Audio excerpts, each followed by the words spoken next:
Hey good lookins, what's cookins? Beth back here again for more Minecraft. In the last episode we finished up the frame for what we are doing here in our house. And we finished up all of the farms at the bottom.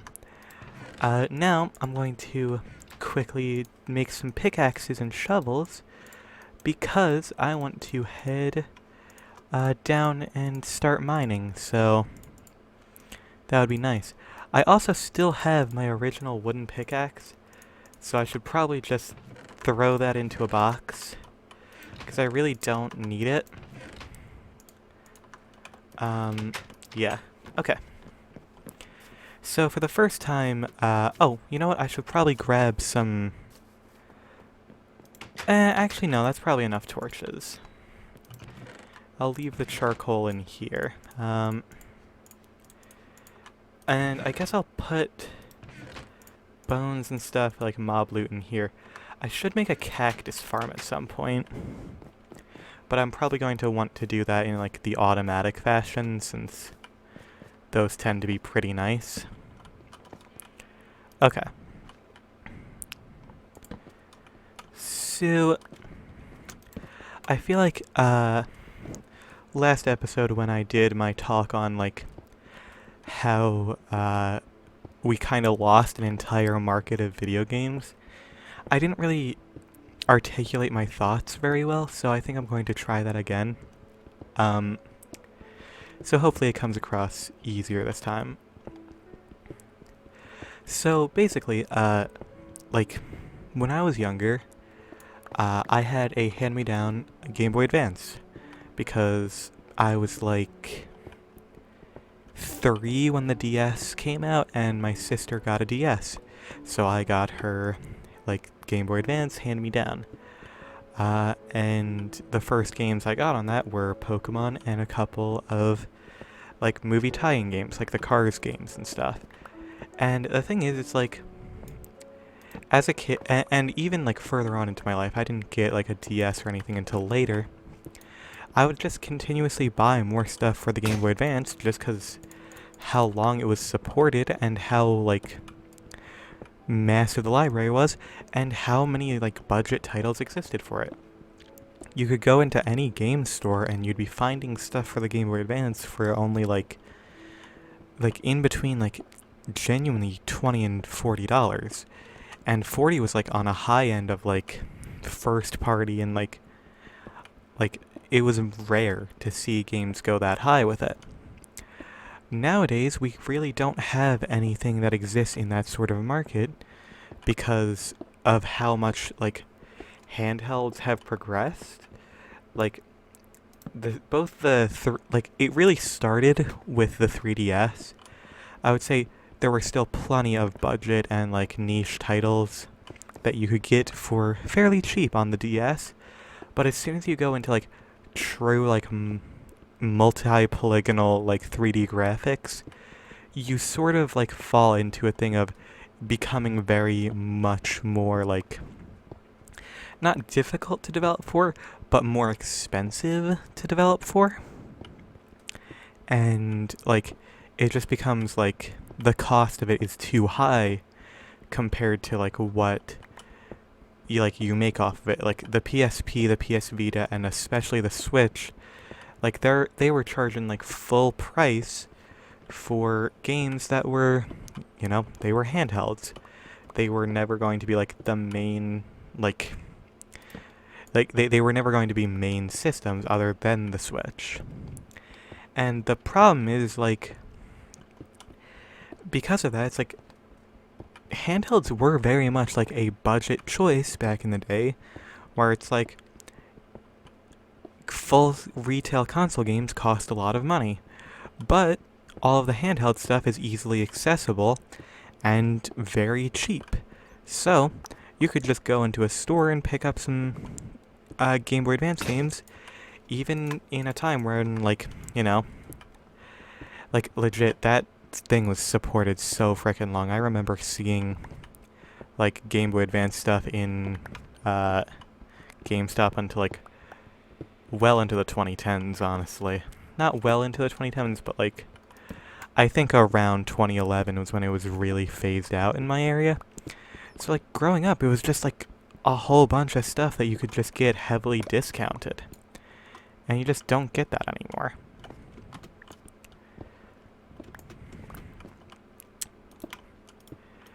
And like the main issue is just like no one really benefits from having more expensive games now, because it's not like we're getting more for our money. Like, it really isn't. We don't get any more for what we pay for all of these games. Like, I love the fact that, like, the Klonoa collection that was recently released costs, like, it only costs $40 plus DLC. And, like, DLC in itself is, like, not great, but it's all, like, that game, it's all cosmetic, so I can cut it some slack there. But, like, in general, it's really, like, unfortunately, online play has, in a lot of ways, hurt the gaming community just because you don't, like, the ability for anyone to essentially go and get a game is, like, way easier now. Like, online. So companies have just started crunching their employees to the point where they're not releasing fully finished products, and it's okay just because they can go and like update it after the fact. And I think that really sucks because, well, here in America we don't have like any like proper like regulations on how much like internet access is like entirely vital in the modern age, like just straight up, it is vital to a lot of people. But we don't have any like basic amenities for that, so people could still very easily be going without, so it's just like a whole like group of people are just not going to have access to the full games that they purchased because they don't have internet. Or their internet is incredibly slow and will take frickin' forever. It's like, it's really just frustrating that we can go so far. Oh, cool, a dungeon. That realistically, like, oh my god, hey, look at that, enchanted apple. Wait, it's called enchanted apple now? That's kind of surprising. I mean, it's cool, but like, that's honestly just surprising. Ooh, and I can grab chests as well, and I think I forgot to set it to peace. Yep, forgot to set it back to normal after idling. Oh my god, we're getting some really good loot. Holy crap. That's awesome. I'm glad I bothered to explore this area.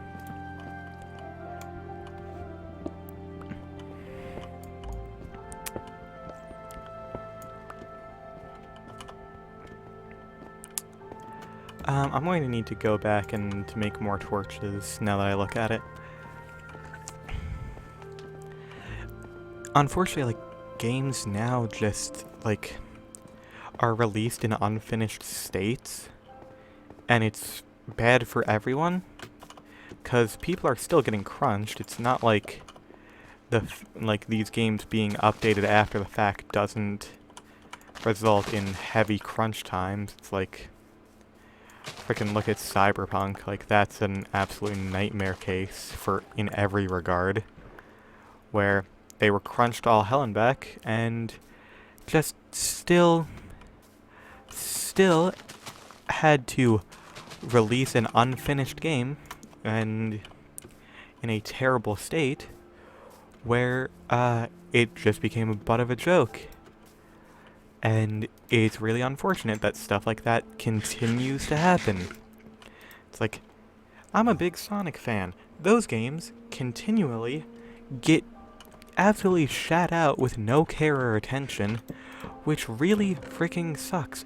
I hate the fact that a series that I straight up adore is just, like, being ruined by people who just don't give a shit. Like,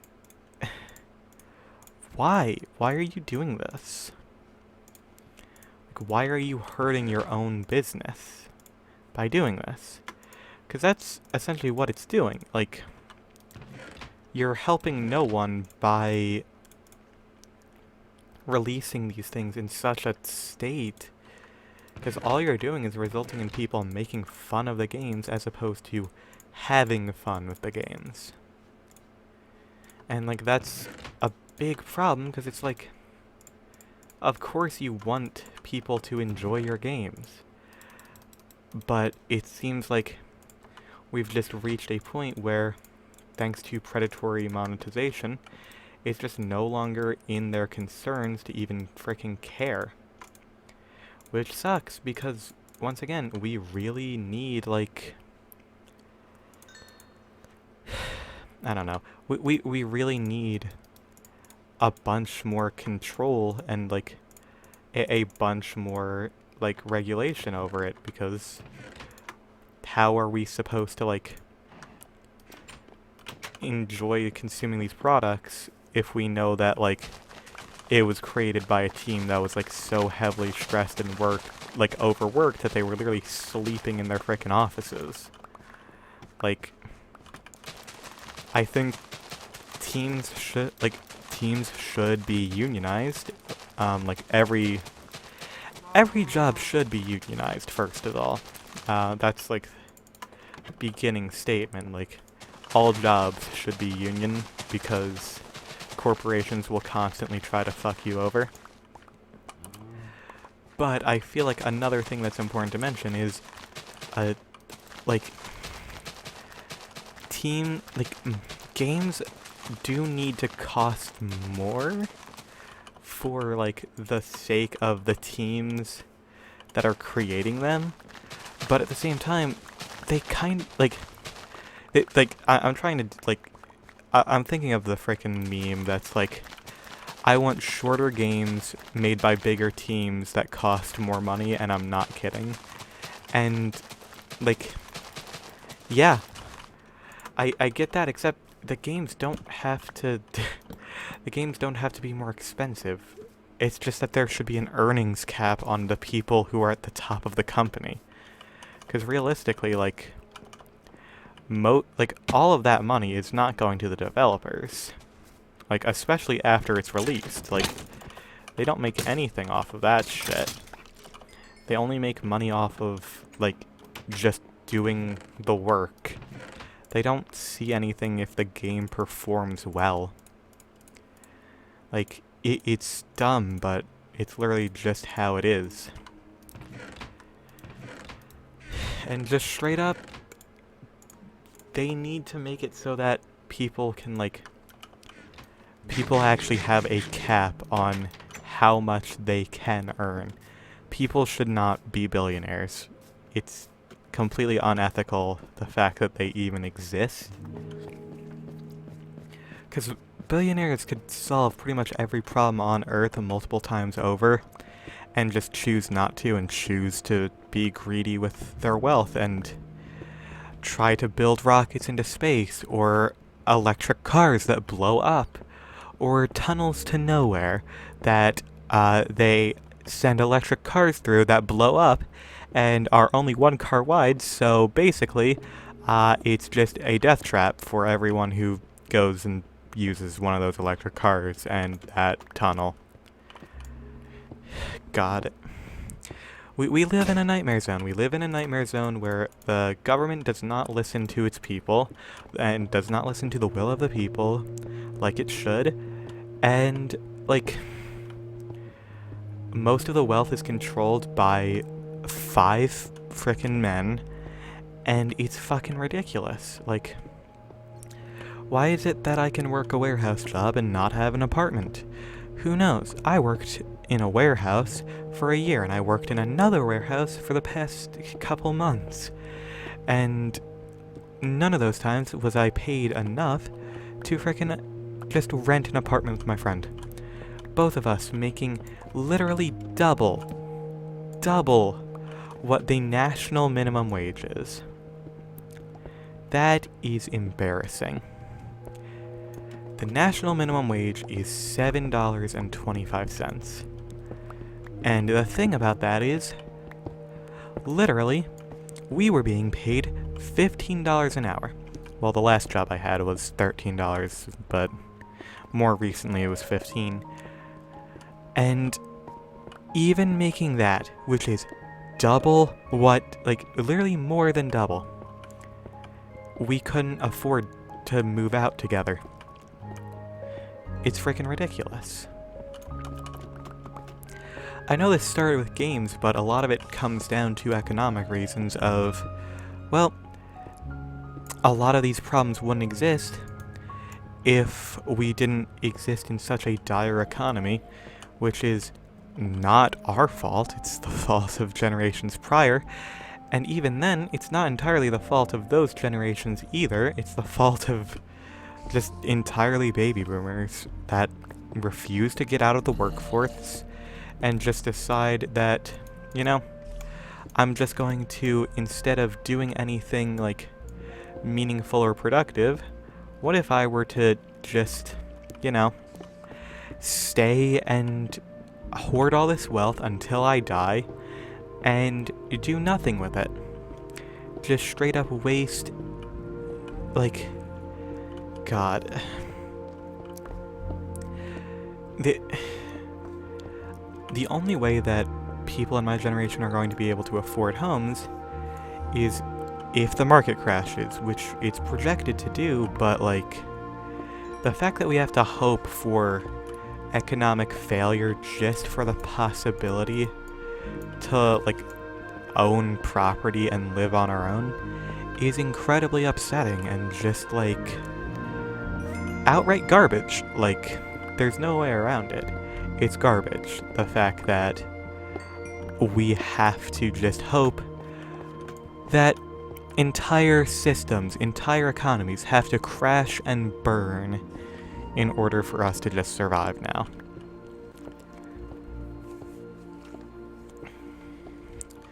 All because people are too afraid to tax the rich. It's like, or defund the military. It's like, we don't need that. The United States has a stockpile of nuclear bombs that could frickin' level the world 20 times over. We have a literal nuke button. What's the point of having all of these ground personnel, all of these things, which do not de-escalate situations, and in fact incite conflict a lot of the time? What is the point of that if we quite literally just have a button that works as a deterrent for everyone? It's like, oh, you want to start, like, a war with your neighboring country. Well, if you do that, how about we drop the frickin' nuke on you? And then they realize, we'd prefer to not be nuked into oblivion. So let us not do that. Like, God. I hate the fact that we spend so much frickin' money on the military for nothing. So that frickin' Republicans can have this little showpiece jet that never will actually fly, you will never see real combat. And it's just like, yeah, it's fine. We have to just accept the fact that this jet costs more money than I'm going to be able to see in my entire life. And could very easily, like, instead of making this one jet, you could house literally every homeless person in America, but, you know, have fun with that frickin' jet, I guess. Because fireworks displays is all that our frickin' country's worth, apparently.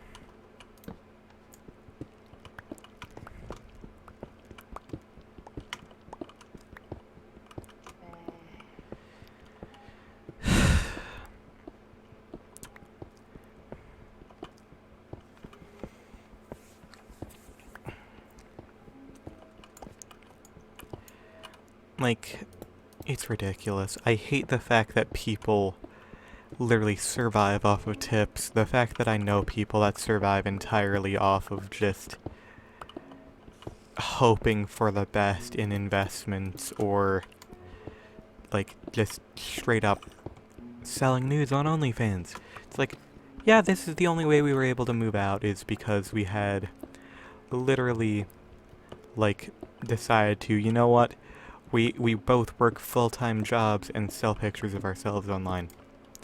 That's upsetting, right? It can't be only me who finds that entirely frickin' like vile. The fact that like sex workers should, number one, be incredibly respected because duh, but number two, the fact that they have to just to have their own place. It's ridiculous. And of course, all the people who are like in like that have less money are always the ones who are the most generous. Like, I swear to God, anytime that I've gone out to like an Applebee's or something with people, like, we don't know how to fucking tip properly. We all pay essentially, we each tip like $20 to the waitresses, because number one, they deserve it, and number two, because they don't make enough fucking money to survive elsewhere.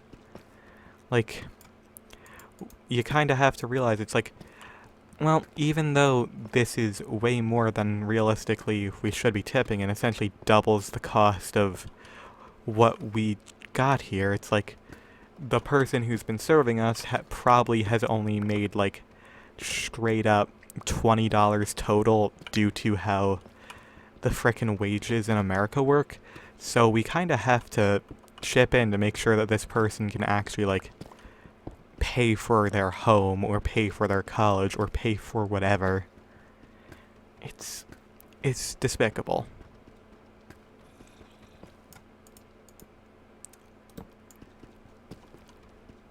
There's no excuse for it.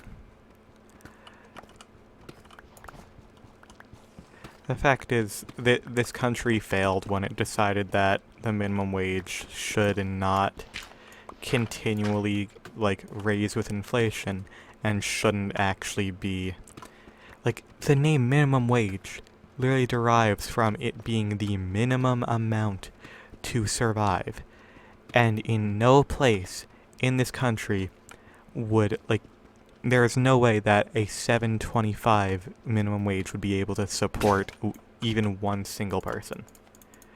Because for us here in New Jersey, 2 people paid $15 an hour working 40-hour work weeks couldn't support a 1-bedroom apartment. It's ridiculous.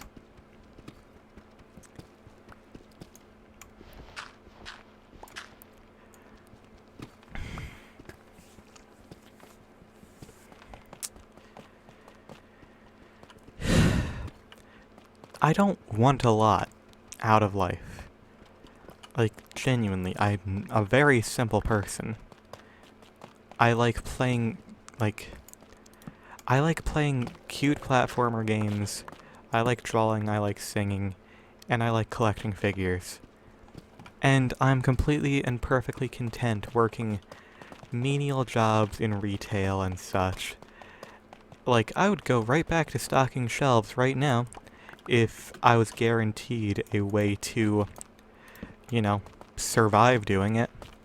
Like, if I had a guaranteed, like, way to live, like, having enough, like, government subsidies to, you know, have a house, or, like, well, I kind of need a freaking house because I'm a vocalist, but I would 100% be fine in, like, an apartment or something otherwise, but, you know. Like, I'd be perfectly happy in one of those frickin', like, modern mobile homes. Those are great. Like, my grandparents live in one of those. Well, one set of my grandparents do. And it's lovely inside, like, straight up. Like, I would be perfectly content in one of those and still working, like, frickin' 35 hours. I'd still work 35 hours a week and be, like, just to support my own hobbies and stuff, and be, like, because straight up, the reason I don't want to work that much is straight because I have to work too much to the point where I never get a moment to rest and my entire body is just constantly in pain. Like, 40 hours of manual labor is not sustainable since, like, when do you have a moment to rest during that? You don't. So even though I'm working more hours, I'm doing less work because, oops, I can't frickin' my body is in pain, so I either have to call out or I will end up doing less work because of it when I'm on the job. It's ridiculous. I feel like people would be more productive if they didn't have an actual risk of just dying over their heads at all times.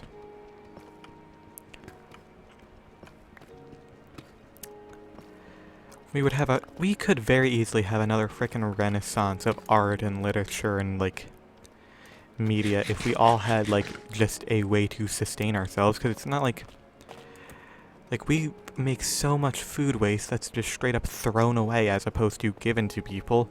There are more vacant homes than there are homeless people in America, and it literally would cost less to house them than to criminalize homelessness, which they've already done. So, like, I don't know.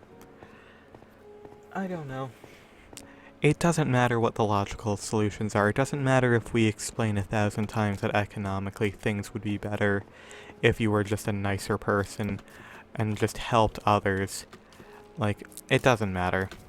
Because what happens is just going to be they'll ignore it anyway for their own greed. That's all it is. That's all it ever is.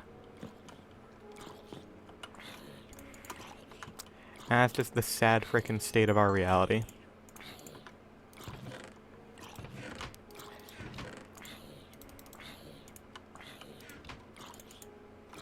Oh wait, there we go.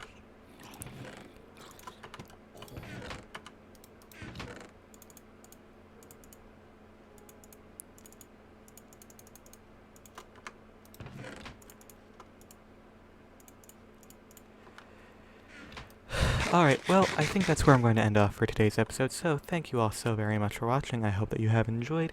If you did, please be sure to leave a like and subscribe for more, and I hope to see you all in the next one. Bye-bye!